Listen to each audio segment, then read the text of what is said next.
2024 లేదా 25లో డిగ్రీ లేదా బీటెక్ చదివారా? సాఫ్ట్‌వేర్ జాబ్ కోసం ఎదురు చూస్తున్నారా? అయితే కోడ్ జ్ఞాన్ 100 డేస్ కోర్సులో చేరండి, జాబ్ సాధించండి. నమస్కారం ప్రియా చౌదరి గారు. ఇళ్లల్లో మనం కొన్ని చూస్తూ ఉంటాం. అంటే భార్యకి భర్తకి మధ్య వచ్చేటువంటిది ఎవర్ గ్రీన్ టాపిక్ ఏదైనా ఉంది అని అంటే మనస్పర్ధలు, అపార్థాలు, దానితో పాటు ఈగోలు ఇవన్నీ ఉంటాయి. కొన్ని సర్వసాధారణం, కామన్ అనుకున్నాం. బట్ కొన్ని విషయాలు అంటే కొంచెం ఎక్స్ట్రీమ్ మాట్లాడుకుంటే మనం భర్త పొద్దున్నుంచి సాయంత్రం వరకు ఆఫీస్లో పనిచేసి వస్తే భార్య అదంతా అప్డేట్ తీసుకొచ్చి నాకు చెప్పాలి కదా అని అడిగేటువంటి వాళ్ళు ఉన్నారు. ఇక్కడ ఏం జరుగుతుందో తనకు తెలియదు. ఈ వాతావరణం అక్కడెందుకు తీసుకెళ్ళి చెప్పాలనే మోడ్లో భర్త ఉంటారు. కొంతమంది భార్యలు బయట వర్క్ చేసి వస్తారు ఇంటికి వచ్చిన తర్వాత భర్తలు ఎక్స్పెక్ట్ చేస్తారు, అది వండలేదా, చేయలేదా, ఆ టైంకి వచ్చావు కదా అని చెప్పేస్తారు. థింగ్ ఏంటంటే వీళ్ళిద్దరూ కష్టపడి పనిచేసి వస్తారు, కానీ ఇద్దరి మధ్య సఖ్యత ఉండదు. ఆ సఖ్యత కూడా ఏ విధంగా ఉంటుంది అని అంటే ఈగోతోటి డబుల్ గేమ్ ఆడడానికి రెడీ అయిపోతారు. ఎవడి పర్సనల్స్ వాడు తవ్వుకుంటూ వెళ్ళిపోతారు తప్ప ఉన్న దాంట్లో ఒక్క చోట ఆగి ఇలా చేసుకుంటే బాగుంటుంది అనేటువంటి ఆలోచన అయితే ఉండదు. మనం చాలాసార్లు దీని మీద మాట్లాడుకున్నాము. బట్ వాళ్ళు ఉన్న దానికి ఏంటంటే ఇండివిజువాలిటీ పెరిగిపోతుంది. భార్య నా ఇష్టం అంటే నా ఇష్టం, భర్త నా ఇష్టం అంటే నా ఇష్టం అనే మూడ్లో ఉన్నారు. ఇంకేంటంటే వీళ్ళ పొద్దునంతా బాగా కష్టపడి పనిచేసి వస్తారు, రాత్రికి వీళ్ళకి నిద్ర ఉండదు. నిజం, ఇది రెగ్యులర్గా జరిగేది. కింద కామెంట్ బాక్స్లో దీని మీద పోస్ట్ చేసేటువంటి వాళ్ళు చాలామంది ఉన్నారు. ఎందుకంటే ప్రతి ఇళ్లల్లో తెలియకుండా రెగ్యులర్గా జరిగేటువంటి సెన్స్ ఇది. ఎలా దీన్ని ఏ కోణంలో చూడాలి, ఇంకా వాటికి అంత ఉండవా? ఫస్ట్ మీరు అడిగిన దానికి ఫస్ట్ సమాధానం చెప్తా. ఏంటి అంటే, ఇప్పుడు భర్త బాగా కష్టపడి వెళ్తాడండి, ఆ ఇంటికి వెళ్ళంగానే ఏం జరిగిందో మొత్తం అప్డేట్ ఇవ్వమని కూర్చునే భార్యలు ఉంటారు. ఎందుకు కూర్చుంటారు మీకు ఏమన్నా తెలుసా? ఎందుకు కూర్చుంటారంటే వాళ్ళకి పనేం లేదుగా. ఎందుకంటే ఇంట్లో గిన్నెలు కడగడానికి పని మనిషి ఉండే, ఇల్లు తొడవడానికి పని మనిషి ఉండే, తర్వాత బట్టలు ఉతకడానికి వాషింగ్ మిషన్లు ఉండే, అన్నీ ఉన్న తర్వాత ఇంట్లో వాళ్ళకి బ్రెయిన్ అంతా ఎక్కడ ఆలోచిస్తుంది అని అంటే మొగుడు ఏం చేస్తున్నాడు అనే దాని మీద, మొగుడు ఏం చేస్తున్నాడో తెలుసుకోవాలనే దాని మీద. మరి ఒకప్పుడు ఎందుకు ఇవన్నీ లేవు అని అంటే, పొద్దున్నే లెగిస్తే ఇల్లాలు పొద్దున్న 4 లేసి ఇల్లు ఉండేది, ఇంటి ముందట వాకిలు ఉండేది, వాకిలి కల్లాపి చల్లి, తర్వాత ముగ్గులు పెట్టి, తర్వాత పొయ్యి వెలిగించి, కాస్త వేడి నీళ్ళు కాసిన దగ్గర నుంచి అన్నీ చేసి, మళ్ళీ బట్టలు ఉతుక్కోవాలి, బట్టలు మడత పెట్టాలి, తర్వాత ఇస్త్రీలో ఉంటే చేసుకోవాలి చేయించేవాళ్ళు కాదు. చేయించడం అంటే మగవాళ్ళ బట్టలు పట్టు చీరలు మాత్రమే ఒకప్పుడు ఇస్త్రీకి వెళ్ళేవి బాస్. ఈ రోజున పిల్లాడు వేసుకునే షెడ్డీ దగ్గర నుంచి పోతుంది ఇస్త్రీకి.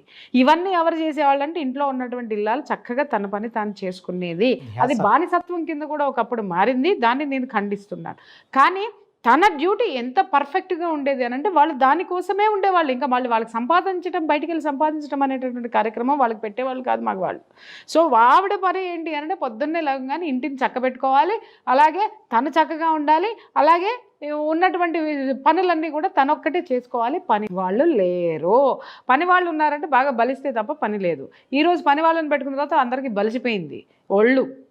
కాబట్టి దీన్ని ఈ కొవ్వుని ఎలా బయట పెట్టాలి అని అంటే మొగుడిని గెలకాలి. వచ్చిన తర్వాత వాడి నెత్తి మీద ఎక్కి కూర్చొని డాన్స్ చేయాలి. ఎందుకంటే మొగుడు అన్ని సౌకర్యాలు ఇస్తున్నాడు కదా అక్కడ.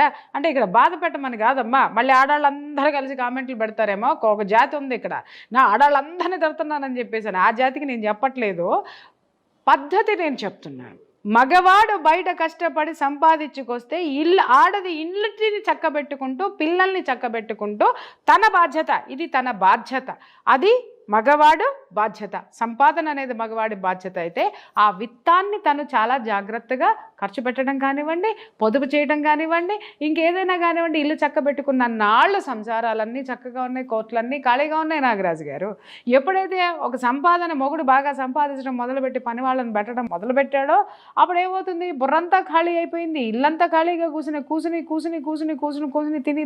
తిన్నదంతా ఒడ్డుకి పట్టిందంతా ఏడ కరిగించాలా.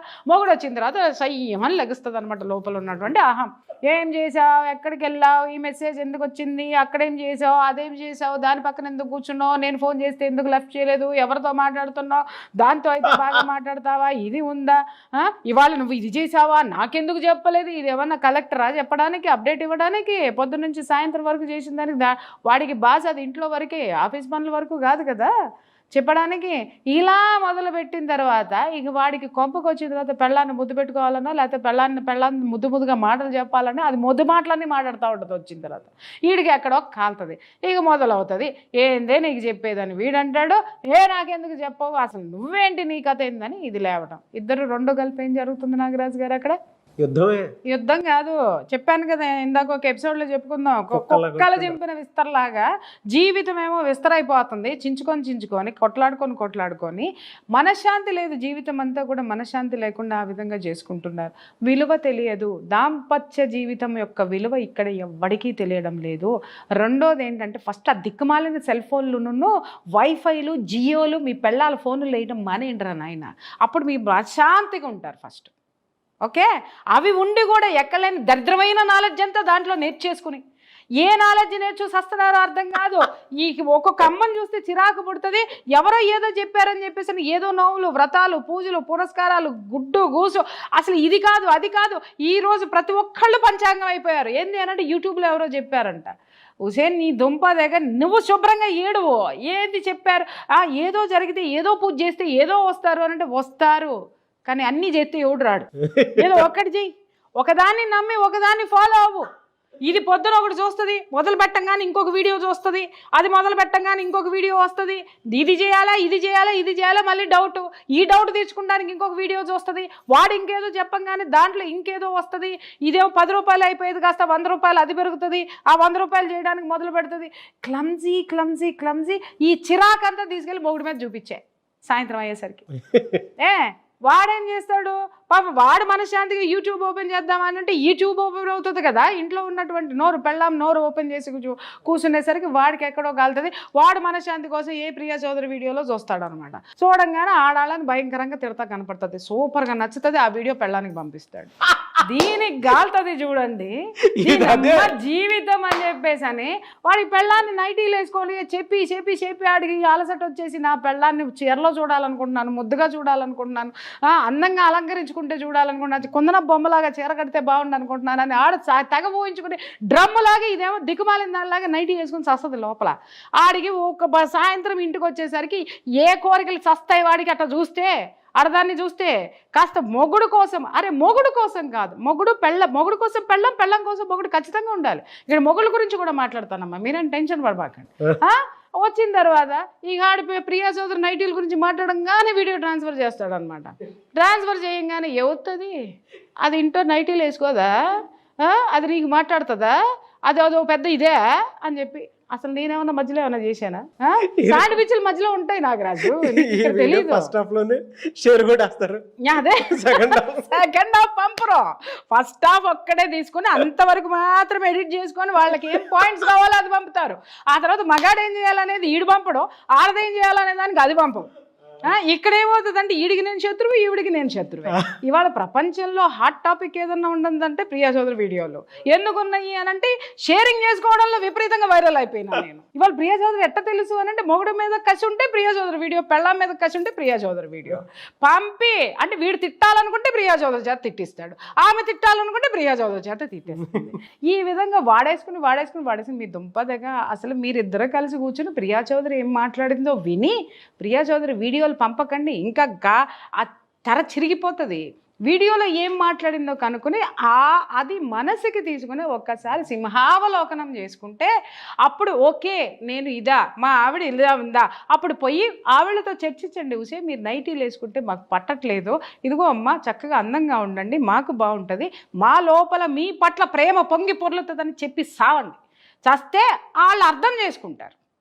కానీ ఇంకొకటి విషయం ఏంటంటే నాగరాజు గారు, ఇక్కడ ఇది భార్యల గురించి భర్తల్ని ఇంక ఈ పెద్ద మనుషులు వస్తారు ఈడేంది ఇది కష్టపడి పాపము పొద్దున్నే లేవాల. ఈ పెద్ద మనిషి సంపాదించేది ఒక 10 రూపాయలు ఎక్కువ తక్కువ అయినా కానీ ఆరేసుకొని పడుకుంటాడు, మంచానికి ఏసీ వేసుకునో లేకపోతే ఉంటే ఫ్యాన్ వేసుకునో లేకపోతే మంచం అంతా పడుకొని ఉంటాడు. పొద్దున్నే ఈ అప్ప 6:30కి పిల్లల్ని పంపించాలంటే ఎన్నింటికి లేవాలి నాగరాజు గారు? 5:30కి 5ంటికి పరుగులు రోబో కంటే మిషన్ కంటే ఫాస్ట్గా పరిగెత్తుకుంటూ ఒక ఆడది చేసేటటువంటి ఆ యొక్క వర్క్ ఏ రోబో చేయదండి. ఆ రోబోకి కూడా మనము అక్కడ సెట్ చేయాలి, ప్రోగ్రామ్ సెట్ చేస్తేనే అది చేస్తుంది. కానీ ఈ ఆడదాని మైండ్లో, గృహిణి అనేటటువంటి మైండ్లో ప్రోగ్రామింగ్ నిజంగా చెప్తున్నాను, ఈ విశ్వం మొత్తం కూడా నిండిపోయి ఉంటుందండి. విశ్వంలో ఎంత ప్రోగ్రామింగ్ ఉందో అంత ప్రోగ్రామింగ్ ఒక ఆడదాని బ్రెయిన్లో ఉంటుంది. చూడండి, ఎవరి వల్ల, ఒక మగాడి వల్ల అవుతుందా సార్? ఓ పక్క పొయ్యి మీద కాఫీ పెడుతుంది, పిల్లలకి వేడి నీళ్ళు పెడుతుంది, పిల్లల్ని లేపాలి, టిఫిన్ చేయాలి, వీళ్ళకి టిఫిన్లు చేసుకోవాలి, వీళ్ళకి బాక్సులు, పిల్లలకి బాక్సులు, మళ్ళీ ఒక రోజు పిల్లలు వెనక్కి తీసుకొచ్చారంటే వాళ్ళకి ఇష్టమైనవి వండాలి, మళ్ళీ వీళ్ళకి ఇష్టమైనవి చేసుకోవాలి, లేదా వాళ్ళకి ఇష్టమైనవి పెట్టి అదే వీళ్ళు తినాలి. ఇన్ని త్యాగాలు చేసుకుంటూ, ఇంత చాకరీలు చేసుకుంటూ భార్య చేస్తే ఆవలించుకుంటూ ఏదలాగా లేచి కూర్చుంటాడు. కూర్చున్న తర్వాత కాఫీ తీసుకెళ్ళి ఇవ్వాలి పెద్ద మనిషికి, దాగుతాడా, తర్వాత కింద చెప్పులు కూడా పెట్టాలి బాత్రూమ్కి వెళ్ళడానికి. కొంతమంది మహాపురుషులు అబ్బో ఎంతమంది ఉంటారో చెప్పలే. పోయిన తర్వాత బ్రష్ కూడా నోట్లో పెట్టాలి. నా నోటికి ఇంకెక్కువ వస్తాయి, ఇంక ఇద్దరితో ఆపేస్తాను నేను. పెట్టి బ్రష్ చేసుకున్న తర్వాత ఇస్త్రీ బట్టలు అక్కడ పెట్టాలి. వీడు ఏమైనా హ్యాండిక్యాప్డ్ అండి? నాకు అర్థం కాక అడుగుతాను. వాడి పని వాడు చేసుకోలేడా? పెళ్ళామంటే ఎన్ని చేస్తుందండి నాకు. తర్వాత మళ్ళీ ఇది పరుగులు పెట్టాలి. ఈ పెద్ద మనిషి మాత్రం స్కూటరో కారో వేసుకుని బుర్రను పోతాడు. అదే క్యాబ్లోనో సావాలి, ఏది ఆ కార్లోనో దేంట్లోనో దాని అది సావాలి. వీడికంటే ₹1 ఎక్కువ సంపాదించిన సాయంత్రం అయ్యేసరికి దాని రూపాయిని వీడు ఎలా పొదుపు చేస్తాడో దానికి ఎక్స్ప్లెయిన్ చేస్తాడు. వీడు రూపాయి తీయడండోయ్, వీడు ఎంత సంపాదిస్తున్నాడో చెప్పడండోయ్, వీడు ఏం చేస్తున్నాడో కూడా చెప్పడండోయ్. కానీ దాని రూపాయి అది ఎలా దుర్వినియోగం చేస్తుందో, పొరపాటున అదేమన్నా చీర కొనుక్కుంది అనుకుందాం, పొరపాటున పుట్టింటికి ఒక ₹100 పంపించింది అనుకుందాం, లేకపోతే ఇంకేదైనా పుస్తకం ఏమండి పలానా అది కొనుక్కుందాం అని అందో, అసలు దీనికి పొదుపు కథలు చెప్పేస్తాడు అనమాట. ఇది ఎలా బతకాలో చెప్పేస్తాడు, ఇది ఎలా వేస్ట్ చేసేస్తుందో చెప్పేస్తాడు. అసలు విషయం ఏంటంటే ఇది కట్టుకుందో ఒక వేస్ట్ గాడిని. అది వాడు గుర్తిస్తే ఇంకా బాగుంటుంది. ఈ మాటలు అయితే మాట్లాడు. దాని జీతం మీద హక్కులు, జీవితం మీద హక్కులు. సార్ ఇంత బండ చాకిరి, బిడ్డలు రాగానే వినండి, బిడ్డలు రాగానే మళ్ళీ వాళ్ళకి టిఫిన్లు కాఫీలు వీడికి అన్నీ చేసి మళ్ళీ ఆఫీస్కి సంబంధించినటువంటి వర్క్ మళ్ళీ అప్డేట్ చేసుకొని మళ్ళీ పడక మీదకి వెళ్ళేసరికి 12-12:30 ఒళ్ళు హోనం సార్. అప్పుడు ఈ పెద్ద మనిషికి ఈ లోపు కనుక వాడికి ఒక రొమాంటిక్ ఫీలింగ్ వచ్చింది అనుకుందాం, దాని దుంపదగ జీవితం అది వర్క్లో ఉండనివ్వండి, ఏముండనివ్వండి, ఏదైనా చేయనివ్వండి, వాడి కోరిక తీర్చాల్సిందే. వచ్చి తీర్చలేదో ఇక సార్ ఫోన్లు వెళ్తాయి సార్. నిజంగా చాలా దరిద్రమైనటువంటి మెంటాలిటీ ఉన్న మగాళ్ళ బోల్డ్ కేసులు చూశాను నేను. వాడి అమ్మకి పోయి కూర్చొని చెప్తాడు ఫస్ట్ ఇది నా దగ్గరికి రావట్లేదని, ఆడ అక్కకి చెప్తాడు, ఆడ చెల్లికి చెప్తాడు. ఈయనవి కూడా ఎట్టంటాయో నాకు అర్థం కాదండి. అంటే వీళ్ళు కూడా అట్టాగే చెప్పుకొని వస్తున్నారా బయటకు వచ్చి? ఈడు అమ్మకో తమ్ముడికో అన్నకో చెప్పుకొని వస్తున్నారా? చెప్పుకుంటారేమో, నాకైతే అర్థం కాదు, నాకు తెలియదు. ఫస్ట్ అక్కడి నుంచి మొదలు పెడితే బంధువులు వాళ్ళు వీళ్ళు అందరికీ వాడు పోయేది రోజు పోతానే ఉంటాడు పెళ్ళాం దగ్గరికి. పాప అది రావాల్సిందే, వీడి కోరికలు తీర్చాల్సిందే. ఎప్పుడన్నా ఒక రోజు ఒంట్లో బాగోకో వీలుగాకో ఏదన్నా అయితే సతాయింపులండి, రాదు రాదు రాదు రాదు రాదు రా సార్. ఇట్లా మనసుని హింస పెట్టేస్తుంటే శారీరకంగా కష్టపడాలి, ఫైనాన్షియల్గా సంపాదించాలి, తర్వాత బయట ఉండే ఇంకొకటి కూడా ఏదైనా గొడవ వచ్చిందనుకోండి, ఈడు పోడు మళ్ళీ లోపల నుంచి ఈవిడ చక్క పెట్టుకురావాలి. అర్థమైందా? మళ్ళీ దీని ఇన్ఫ్లుయెన్స్ వీడికి కావాలి. మట్టసంగా కూర్చుంటాడు, మహారాజులాగా కూర్చుంటాడు. అందరూ అమ్మో అసలు అన్నయ్య గారికి నోట్లో నాలుగు ఉండదండి, ఎంత మంచివారో మా వారే. ఎందుకంటే అన్నీ ఇది చక్కబెడుతుంది కదా పిచ్చముండల్లే, అందుకని వారు మంచివారు. నోరు తెరిసి ఎప్పుడైనా ఇది గనక నోరు తెరిసి వాడి గురించి చెప్పడం మొదలు పెడితే జనాలు నమ్మరు సార్.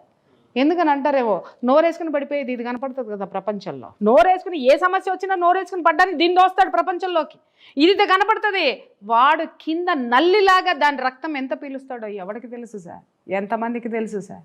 దాని రక్తం ఎంత పోయిందో ఎవరికి తెలుసు సార్? భార్యాభర్తలు అంటే ఎలా అయిపోయిందంటే 5 నిమిషాల కోరిక తీర్చుకునేటటువంటి వస్తువుల కింద తయారైపోయినారు ఇవాళ. నిజంగా చాలా చాలా చాలా జాలి పడుతున్నాను వాళ్ళ మీద. నాకు అద్భుతమైనటువంటి సింపతి అయితే మాత్రం ఉంది నాకు, to be frank I tell you. ఈ పెళ్ళి అంటే ఏంటి అని అంటే ఆడటు ఈడిటు ఉండలేక ఇద్దరూ కలిసి ఒక గొడుగు కిందకి ఎందుకు వస్తారో ఎవరికైనా అవగాహన ఉందా? కట్నం కోసం ఒకటి చెప్తాడు, ఆస్తి వస్తుందని ఒకటి చెప్తాడు, ఉద్యోగం చేసే పెళ్ళాన్ని దొరికితే నన్ను పోషిస్తుందని ఒకటి అనుకుంటాడు, లేకపోతే వాడిని చేసుకుంటే వాడు అన్ని కార్లు ఉన్నాయి అన్ని మేడలు ఉన్నాయి కాబట్టి ఇది నేను చేసుకుంటున్నానని ఇది వస్తుంది, లేకపోతే ఏవో ఆర్థిక పరమైనటువంటి లావాదేవీలు తప్ప హార్దికపరమైనటువంటి మానసిక సంతృప్తితో కూడినటువంటి దాంపత్య జీవితాలు ఎన్నున్నాయి వాళ్ళ జీవితంలో చెప్పండి ప్రపంచంలో? తెలుసా అసలు వీళ్ళకి ఎవరికైనా?